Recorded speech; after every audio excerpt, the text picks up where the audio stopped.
Welcome back to the deep dive. Today we are focusing on one of the most crucial skills in product management. It's one that, frankly, can be pretty elusive. It really can. It's how to clarify customer value. Hmm. If you're out there, as a product leader, maybe a marketer, or even a founder, and you just know your product is technically superior. You can feel it in your bones. Exactly. But you still struggle to articulate its worth, or you find yourself constantly having to defend its price point, then this deep dive is really your structured roadmap. That's the goal. We're here to cut through the noise of a complex market and, show you how to move past just drowning in feature lists and towards some real meaningful market wins. And this isn't just, let's be clear, a marketing exercise. No. It's a strategic alignment exercise. Yeah. Our mission for you, the listener, is to give you a really comprehensive framework for winning. And that means mastering 3 interconnected pillars. Okay, what are they? So first, strategically targeting the right customer segments. Not all of them. The right ones. Second, positioning your portfolio effectively within those segments. And a huge part of that is avoiding the price trap. Which we'll definitely get into. And third, creating a communication structure that, translates all those technical details into clear, undeniable customer value. I really love that this material puts the customer at the absolute center of everything. It's a profoundly, what the source calls, a customer-oriented module. It has to be. We aren't starting with R&D. We're not starting with what we can build. We're starting with the reality of the customer universe. Exactly. So the foundational step is understanding why segmentation is so vital, and then, facing that cold, hard reality that limited resources force you into some immediate, and let's be honest, sometimes painful, prioritization. The need for segmentation it's just so often underestimated. People think, well, more customers, that just means more potential revenue. The bigger the pond, the more fish. Right. But the initial synthesis is this. Segmentation is about dividing that massive, unwieldy universe of customers into smaller, identifiable groups. Groups that have similar needs and, crucially, similar behavior. Okay, so it makes the world manageable. It makes it manageable, yes, but the real skill, the thing that separates the winners and losers, is recognizing that even once you've segmented, you still can't serve everyone. You have to prioritize which of those groups deserves your precious time, your development budget, and your sales focus. Right. That's where the strategy really kicks in. That's where it all begins. Okay, so let's unpack that, this idea of segmentation necessity. Why do we even bother carving up the market in the first place? Well, at its core, it's an efficiency problem, pure and simple. An efficiency problem. Think about it. There are just too many potential buyers out there for any organization, I don't care how big you are, to create a unique, perfectly tailored offering for every single one. It's impossible. It's completely impossible. So segmentation is that necessary first filter. It reduces the universe into those smaller, digestible segments. But that's where the next problem starts, right? Because even after you do that work, you might end up with, 10 great-looking segments? And you probably only have the resources to really, truly attack 2 or 3 of them effectively. So that immediately forces a second level of, as you said, ruthless prioritization. Ruthless is the right word. And this is where we introduce the strategic framework that should govern all of your resource allocation. Okay. The selection of which target market segments to go after, it hinges on 2 non-negotiable factors, and they have to be held in balance. What are they? First, the segment's attractiveness. And second, your organization's ability to compete in that specific segment. So how good the opportunity is versus how good we are at capturing it. Exactly. And this isn't just theory. This is the hard reality of resource limitation. If you spread your limited resources, your best engineers, your top salespeople, your marketing budget, too thinly across too many segments, you become mediocre everywhere. You're just average everywhere. And average doesn't win. Prioritization is survival. So to make this, move from an abstract idea into something actionable, the sources provide a really critical visual tool. The 2-axis matrix. A simple, powerful 2-axis matrix. I think this is where it really clicks for people because it forces clarity in a way that just a spreadsheet full of numbers never could. That matrix is absolutely foundational. It's designed to force tough conversations. Okay, so let's paint the picture. What does it look like? It's simple. On the vertical y-axis, you plot your assessment of your organization's ability to compete in that segment. And you'd grade that, low, average, high? Usually, yeah. Low, average, high.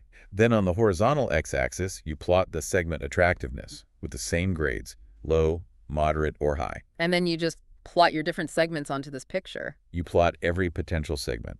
And the moment you do, the required course of action for each one becomes instantly visually obvious. It's right there in front of you. Before we jump into what those quadrants mean, though, we have to talk about alignment. Because the sources are, they are adamant about this. Yes. The terms themselves, attractiveness and ability to compete, they can be so subjective. They can mean totally different things to different people in the room. And that's where the real work begins. It's not in the plotting, it's in the defining. Getting everyone on the same page. It's everything. Let's take segment attractiveness first. You absolutely must get consensus across your organization on what parameters matter most. What do you mean by parameters? Well, are we defining attractiveness primarily by its current size? Or is it about its projected growth rate? How fast is it expanding? Or maybe it's about profitability. Exactly. Is it driven by high profitability? Maybe it's a smaller segment, but the margins are huge. Or, and I think this one gets missed a lot, the ease of doing business. A huge one. Lower regulatory hurdles, simpler distribution channels, maybe a less entrenched competitor landscape. All of those things make a segment very attractive. And crucially, it's not just listing these factors. It's about how you weight them. Right. That changes everything. It changes the entire picture. Imagine you're in a mature, established commodity market. Okay. A segment might be huge in size, but if its growth is flat and the competition is just a knife fight. Yeah, a race to the bottom on price. Right. So your finance department will insist, correctly, that profitability has to be weighted at, say, 80% of the score. Because any investment has to show immediate returns. But then you flip that, what if you're a high-tech startup?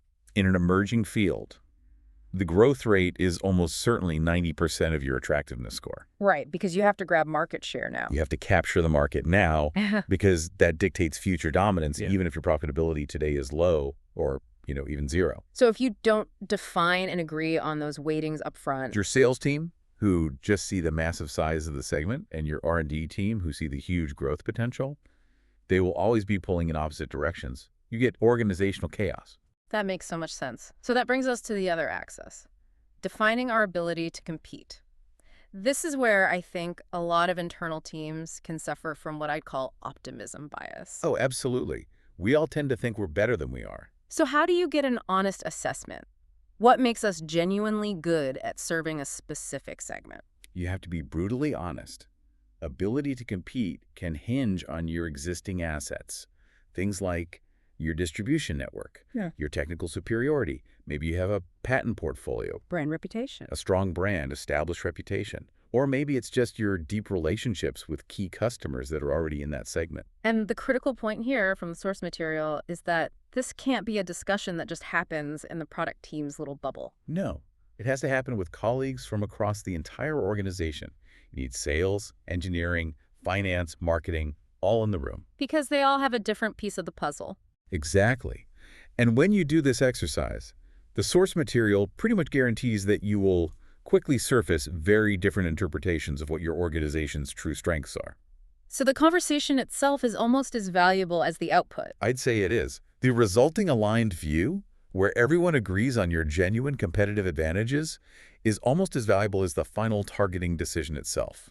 Okay, so we've done the hard work, we've aligned on the metrics, we've plotted our segments. Now the matrix gives us these clear, distinct action zones. Let's break down how to interpret the quadrants. So you have three primary strategic zones. First, the sweet spot, the clear green zone. This is labeled target. And where is that on the matrix? These are the segments that land in the top right. High segment attractiveness and high ability to compete. The no-brainer. It's the no-brainer. You are inherently good at serving these customers, and the market highly rewards you for that service. This is where you should concentrate your resources for maximum return. Okay, that one's easy. Then you have the zone that I imagine causes the most arguments, the yellow caution zone. It does, because this is where many organizations overinvest due to, let's say, internal lobbying or pet projects. This is the target if strategic zone. Target if strategic, so it's conditional. Very conditional. This typically involves segments that are either high attractiveness, but you only have an average ability to compete, or the reverse moderate attractiveness, but you have a high ability to compete. So they're not automatic wins? Not at all. They require a rigorous, dedicated business case to justify any investment. You have to ask the hard questions. Why would we invest in a segment where we're only average competitors? Maybe to block a competitor. That's a classic reason. It could be a strategic move to block a primary competitor from gaining dominance there. And the other way around. High ability, but only moderate attractiveness. Again, you need a reason. Maybe it's necessary to establish a beachhead for a future, more attractive product. Or maybe it's the only way you can acquire the market data and expertise that you'll need for a higher value segment down the road. So the key is, if you can't articulate a clear, time-bound, strategic reason for being in that yellow zone. You should probably stay out of it. And finally, there's the segment we must absolutely avoid, the red zone. That's the do not target zone. This is typically characterized by low attractiveness paired with a low ability to compete. So a bad market that we're bad at serving. Exactly. Investing here is not just a waste of money. It actively harms your business. How so? Because every dollar, every engineering hour you spend there is being diverted from your green zone, from your real opportunities. The power of this clarity is that it allows a product manager to confidently say no and walk away from opportunities that, while they exist, just don't align with your strategic advantage. So once this prioritization is done, we've picked our green segments, we've justified our yellow ones, the immediate next step is critical. We must, and I'm quoting here, review and improve our position in each selected segment. Yes. We've chosen where to play. Now we have to define how we're going to play to win. And that is the perfect transition point. It moves us directly into the idea of positioning and defining that all-important competitive edge. It's a perfect transition because, targeting only identifies the battlefield. Positioning is what defines your weapon. I like that. If you skip positioning, you're essentially walking into that battle naked. And the customer conversation, it gets ugly fast. And that ugliness starts with what you called the price trap. The price trap. Even if we do everything right up to this point, we select a segment that's highly attractive, we know our ability to compete is strong, a perfect green zone segment. If we fail to differentiate on value, the customer conversation just est. It almost inevitably devolves into a focus on price. It's like gravity. It just pulls it down to price. And the sources are crystal clear on this. Arguing on price is a race to the bottom that erodes the value of your offering, often down to zero profit. Why does that happen so consistently? Because the price trap exists for a simple reason. If a customer perceives two products as having basically equivalent value, they are rational consumers. They're going to choose the cheaper one. Of course. If they cannot articulate the unique value that you provide compared to the alternative, their brain just defaults to the lowest common denominator, and that is always cost. So, to avoid that, for each of our chosen segments, the fundamental task is to create, clarify, and then communicate a unique value proposition, a UVP. That is the mission. So let's nail down what differentiation really means in this context.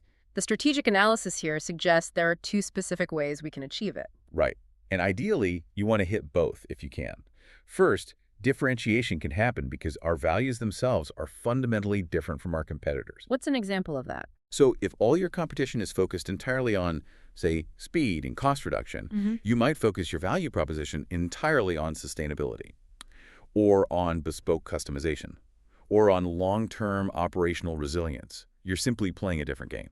Okay, so that's being different. What's the second way? The second way is when, even if you share a core value with competitors, let's say reliability, your values are performing better than your competitors. So we're not just reliable, we're more reliable. Precisely. We're not just reliable, we have 99.999% uptime, which is objectively, provably superior to the market standard of 99.9%.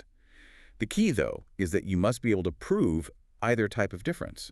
Otherwise, it's just a meaningless claim. And this leads us right to a crucial element, which is understanding the customer's actual, perception of value. It's not a simple checklist of features, it's more like a dynamic balance sheet in their mind.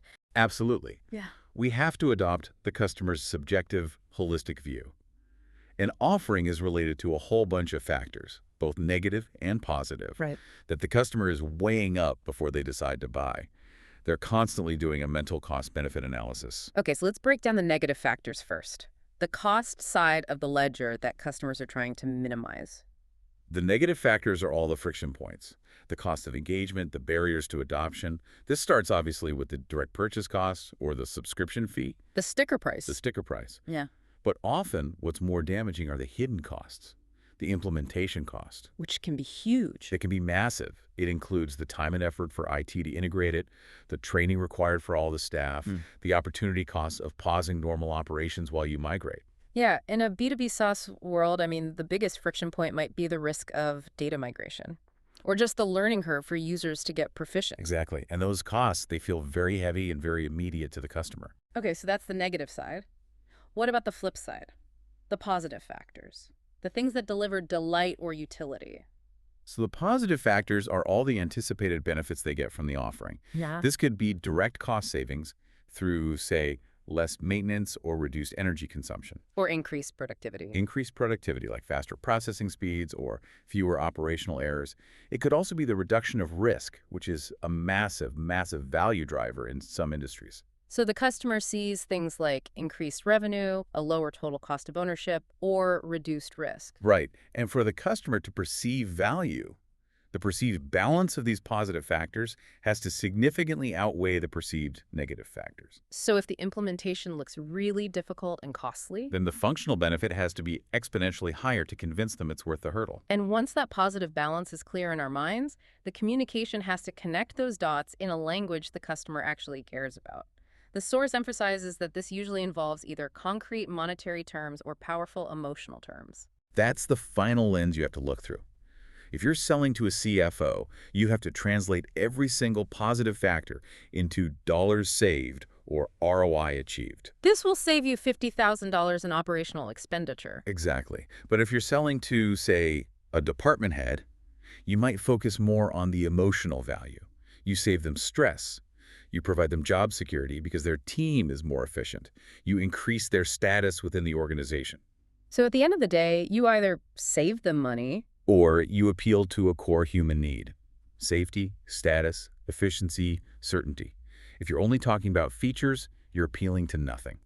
Which is the great irony for so many tech companies, isn't it? They are feature-rich, but they are value-poor in how they talk to the outside world. They fall in love with their own engineering. It's the classic mistake. Yeah. Products often have these impressive features or highly technical specifications that, R&D is rightly very proud of. And while customers eventually need those details as proof points, they are not the message that opens the door. You have to translate them. You have to move the discussion away from what we put into the box to what the customer gets out of it. And this is where that critical translation engine comes in. The source provides a very simple guiding principle for sorting out which values will actually resonate. It's the iterative principle of asking, which means that. It sounds so simple, but it is incredibly powerful because it forces you to connect the dots again and again. The goal is to transform features into benefits, Yeah. into values. So features to benefits to values. You take a feature and you ask, which means that? The answer to that is the immediate benefit. Then you take that benefit and you ask again, which means that? The answer to that is the deeper, more impactful value. And you just keep going. You keep going until you arrive at a fundamental customer need that is expressed in those emotional or monetary terms we just talked about. Let's make this concrete. Let's run the classic example from the source material, the ABS brake, because it's so memorable and clear. Great idea. So we start with the mechanical reality. The feature is the anti-lock braking system, the ABS itself. It's a technical detail. Okay, so we asked the first question. The car has an ABS brake, which means that. The answer is the benefit. It enables you to maintain directional control and steer the car while you're braking aggressively. Okay, that's functional. It's about what the product does. Exactly. It's about the product's operation. So now we ask the second question. I can steer while braking, which means that. The answer is the value. You arrive safely at your destination, or you avoid hitting the pedestrian who just walked out. Ah, so now it's no longer about the mechanism of the car. Not at all. Yeah. It is about the ultimate customer outcome and, critically, their emotional state, safety and security, risk avoidance. So your communication emphasis has to be on that powerful safety value, not the complex technical mechanism. Okay, to make sure this isn't just a B2C analogy, let's try to apply the same logic to a complex B2B scenario. Sure. Let's imagine a new feature in a cloud infrastructure product, automated database sharding. Okay, a great, very technical feature. So the feature is automated database sharding. We asked the first question. Our product has automated database sharding, which means that. The benefit is that the database can handle 10 times the concurrent transactions and automatically scale up or down without any manual intervention from an engineer. That's a great technical benefit, but it's still, internal to the system. It is. So we asked the second question. Our database can scale automatically to handle huge traffic spikes, which means that the value is that your e-commerce platform suffers zero downtime during the high-traffic holiday peak season, Which means that.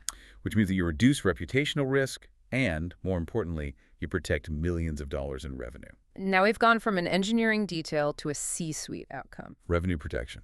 Yeah. Reduce stress for the CIO. hmm That is the translation we have to achieve consistently across the board. It's a core shift, really. It moves the whole conversation from internal engineering specs to strategic human impact. And that is the fundamental distinction every single product team has to internalize. Features tell something about us, Right. about our offering, our brilliance, our design choices. Values, on the other hand, are entirely about customer needs, their safety, their productivity, their cost savings, their stress levels. So if your pitch is heavy on features. You are talking about yourself. If it's heavy on value, you are connecting with the customer's ultimate objective. Okay, so because the systematic translation is so essential but also so difficult to do consistently, the source material formalizes it into a rigorous, non-negotiable 7-step framework for developing a unique value proposition. Yeah, and you have to walk through these steps sequentially. You can't skip ahead. The framework is designed specifically to force that rigor and alignment Yeah. and to stop teams from just, brainstorming a catchy tagline and calling it a day. It's a gatekeeper. It's a strategic gatekeeper. It ensures your UVP is based on market reality and real competitive differentiation, not just your internal enthusiasm. All right, let's walk through it. Step 1, clarify and define.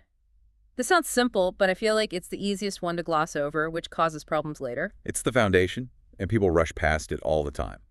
You have to define the market segment and the specific audience within that segment with, surgical precision. So who are the key players in the decision-making unit? Exactly. Is it the buyer, Yeah. the end user, the person in finance who has to approve it? What are their specific roles? And critically, what are their individual pain points? So small businesses is not a good enough target. It's way too nebulous. But if your target is IT directors in small, regionally focused manufacturing firms with 5,200 employees who prioritize system uptime over cutting-edge innovation. Okay, now you can actually define a value that matters specifically to them. Oh, you're getting somewhere. Okay, step 2, inventory. Get all the raw materials out on the table. You list every single feature of the offering. And this inventory has to be broad. It's not just the product specs like our database sharding example. It includes the non-product features, the quality of your customer support, the speed of your delivery and implementation, your warranty policy, your geographical coverage. And those non-product features can be huge differentiators. Huge, especially in mature markets where the core product features are all pretty similar. Okay, so that leads to step 3, transform. This is the engine room we just talked about. Right. Now you convert all of those listed features, both product and non-product, into benefits and ultimately into values. You use that, which means that tool, or you just keep asking, why does the customer care about this? So you end this step with just a long list of all the values your offering provides. A long, probably messy, but comprehensive list of every conceivable value. Okay, which brings us to step 4, prioritize. We now have this list of, say, 20 potential values. How do we narrow that down to the handful we actually communicate? This is where you have to connect right back to step 1. To that specific audience. To that specific audience. You must prioritize these identified values based specifically on the needs and, importantly, the willingness to pay of the target customer group you defined. You can't communicate 20 things. No, you need 2 or 3 primary pillars, max. You can use tools like the Moscow prioritization technique, must have, should have, could have, won't have. It's excellent for this. So you might find that, say, cost savings is a value you offer, but your target segment is actually affluent, and they buy based on risk reduction. Exactly. In that case, risk reduction has to be prioritized above cost savings. This part is brutal. You are actively eliminating values that even if you provide them, your target customer just doesn't care enough about to pay a premium for. Okay, so now we have our short, prioritized list of values, which leads to step 5, the critical SDSD check. This sounds like the moment of reckoning. It is. This is the step that forces brutal honesty and separates the talkers from the winners. So what's the check? For each of your top prioritized values, from step 4, You have to ask a simple binary question. Is this value a standard S value, something that's shared by all major competitors, or is it just table stakes to even be in the market? Okay. Or is this value something that makes us different, D, from others in a way the customer recognizes and actually values? Every single one of your prioritized values must be marked S or D. This requires real data, doesn't it? You can't just sit in a room and assume you're better. We absolutely cannot. The D classification demands competitive proof. You need third-party benchmarks, publicly available comparisons, specific customer testimonials that affirm that your delivery of that value, be it speed, uptime, customizability, is objectively superior to the alternatives. So if a competitor offers 99.9% uptime and we offer 99.9% uptime. That is an S value. Right. Even if you're very reliable, it's the standard. But if you offer 99.999%, that is a D's value. Provided the customer cares about that difference. Provided the customer segment cares enough about that difference to recognize it and ideally pay for it. This S versus D check sets up what feels like a massive strategic alarm bell in the next step. It's a huge organizational warning sign. It is. Step 6 is the moment of strategic crisis. If this rigorous exercise yields solely S answers, if every single prioritized value you offer is merely the market standard, then you have just uncovered a fundamental, almost existential problem. What's the problem? It indicates an absolute lack of true differentiation. You are, for all intents and purposes, indistinguishable from your competition, which is exactly why all your conversations default to price. So the framework insists you stop selling and you take organizational action. Now, I want to challenge this advice a little bit. Go for it. Isn't it a huge, dangerous time sink to go back to R&D? If we discover we're only providing standard value, shouldn't the first step be to try and find a new market segment where our existing features might be seen as differentiated, rather than sinking more money into development? That is an excellent strategic challenge. And the answer really depends on your resource cycle and your strategic goals. You are absolutely correct that repositioning your existing product to a different segment that maybe doesn't require that higher standard could be the fastest way to achieve D answers without new investment. So it's a valid path. It's a valid path. However, if the current segment is that highly attractive, high ability to compete green zone you prioritized back in part one, you can't just abandon it. Right, that's your prize. That's the prize. In that scenario, the process advises engaging R&D, marketing, and senior management immediately to sort this out. This highlights that value clarification is often an organizational issue that requires intervention. So it's either strategic innovation, which is R&D building new differentiated features. Yeah. Or it's strategic repositioning, which is marketing finding that differential gap. But if you are serious about winning in that specific segment, you must invest until you generate a D value. I think the brilliance of this structured analysis is that it forces that really uncomfortable conversation with R&D. It makes you ask them, why are we only building parity products for our most important target segment? The framework holds a mirror up to the entire corporate strategy. It really does. If you cannot generate D values, you cannot communicate a unique value proposition. Yeah. Period. It forces the whole organization to innovate until they create a meaningful gap. So finally, after all that rigor, we get to step 7, formulation and communication. This is the payoff. This is where you synthesize your few precious D values and maybe the most important S values into a coherent, defensible statement. You formulate the final value proposition, making sure it's specific, measurable, and directly addresses that top priority customer pain point from step 4. And that statement is now ready for external communication. You've moved from internal clarity to an outward message. So we've gone through the rigorous 7-step process. We've segmented, we've targeted, we've positioned, and we've internally formulated our UVP based on proven, differentiated values. The final crucial stage is translating that internal clarity into an effective external communication platform, and that's built on what the source calls a map of messages. Yes, and the primary obstacle in any communication is just information overload. For sure. You have seconds to capture a customer's attention, especially in the digital world. And that's why the value proposition itself has to be short, punchy, and utterly focused on the core value you deliver. And the sources provide a wonderfully modern and very strict constraint here, the Twitter rule. Yes, the constraint is that your UVP should be so short and powerful that it fits within a historic Twitter message, a maximum of 140 characters. Which forces absolute distillation. It forces you to cut every single superfluous word until only the essential customer outcome remains. Now that's a tremendous challenge, especially in a complex B2B world. If our value is something like I don't know, reducing total operational latency across disparate cloud regions while maintaining full compliance. Hmm. How do you possibly fit that into 140 characters? You can't fit the technical detail, but you can and you must fit the outcome. You have to ask the ultimate so what. Okay, so what's the so what for that complex example? For that one, the UVP has to strip away all the technical language and focus on the benefit to the CFO or the CIO. It might become something like guaranteed global regulatory compliance for your cloud infrastructure, eliminating risk. Okay, that's short, it's punchy, it's outcome focused. And it communicates the highest level value immediately. You save all the technical detail for later. So, from this extremely tight single sentence value proposition, we then build out the supporting structure, the message hierarchy. This is where we can add the necessary detail without diluting that core message. Right. The main UVP is the anchor. It's the single, overarching claim. From there, you must find 3 to 4 key messages that directly support that main proposition and explicitly address the target segment's primary needs and pain points.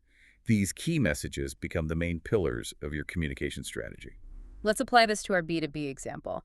If the UVP is guaranteed global regulatory compliance for your cloud infrastructure, what would those 3 or 4 key supporting messages be? They need to explain how that guarantee is delivered, but without just listing raw features. Yeah. The messages are benefits. Okay. So they might be automatically flags non-compliant data transfers in real time, or reduces legal audit preparation time by 80%, and maybe ensures zero service interruption from regulatory fines. I see. So they're still phrased in terms of customer benefits and business impact. They're the immediate reasons why the main proposition is true. Exactly. And the final critical piece of this map is the essential proof that's required to make the entire structure credible. The evidence. Each of those key messages must be supported by one or several examples or pieces of evidence. This is where the technical features we cataloged way back in step 2 finally get their moment in the sun. This is where you can talk about the automated database sharding. This is where you mention the automated database sharding or the proprietary API that makes it all possible. The structure is crystal clear. UVP, which is the ultimate outcome, Supported by key messages, which are the primary benefits. which are in turn supported by evidence, which are the features and specs that make it all true. The evidence validates the claim and lends the whole structure its credibility. And the sources offer one final, really useful check on uniqueness that's related to building this map. If you find yourself struggling with this, if creating a neat, logical hierarchy proves too difficult and your key messages end up sounding just like your competitors, what does that difficulty usually signal? It signals a failure back in step 5, a big one. Difficulty in logically structuring a compelling message map suggests, pretty bluntly, that your offering is probably not unique. So if you can't differentiate your key messages, You are likely only communicating S values, standard values. And that difficulty should send you right back to the drawing board. yeah, You have to revisit the S versus D check and go challenge your R&D or your strategic alignment. A strong, truly differentiated value proposition should map out clearly and logically. this has been a complete lifecycle walkthrough. It's really ensured we connect strategy all the way down to execution. I hope so. We started with segmenting that vast market, then strategically targeting based on our honest assessment of attractiveness and our ability to compete. We defined our positioning to avoid that destructive price trap.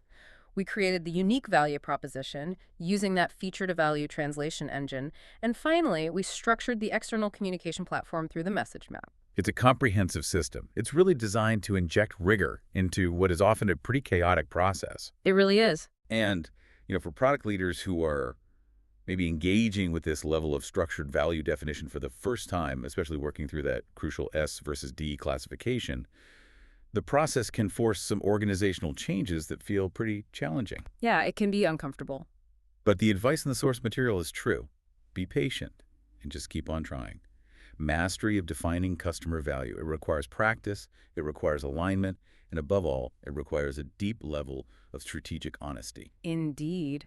It forces a complete mindset change, doesn't it? Away from just reporting on your internal capabilities and toward obsessing over verifiable customer outcomes. That's the whole game. So for our closing challenge, a provocative thought to leave you with, based on some of the uncomfortable truths this framework can uncover. Okay, lay it on us. We established that a successful value proposition requires finding differentiated values, Those are the D answers. And we learned that if an organization finds itself constantly generating S answers, just standard values, the advice is to stop, pause everything, and talk to R&D and management to fix the fundamental lack of value. Right, a big red flag. The big red flag. So here's the question for you. Where does the real work actually begin? Does it start in this initial structured analysis that ruthlessly exposes the lack of value and in doing so forces innovation to happen? Or does the real work only begin after R&D has already, on its own, built something differentiated? Hmm. Put simply, does clarifying value force innovation, or does it merely describe innovation once it's already done? That's a great question. That is something for you to consider as you dive into your own portfolio this week. A deep thought to end on. Thank you for joining us on this deep dive into clarifying customer value. We hope this framework helps you focus your limited resources and really sharpen your message for maximum market impact. We'll see you next time.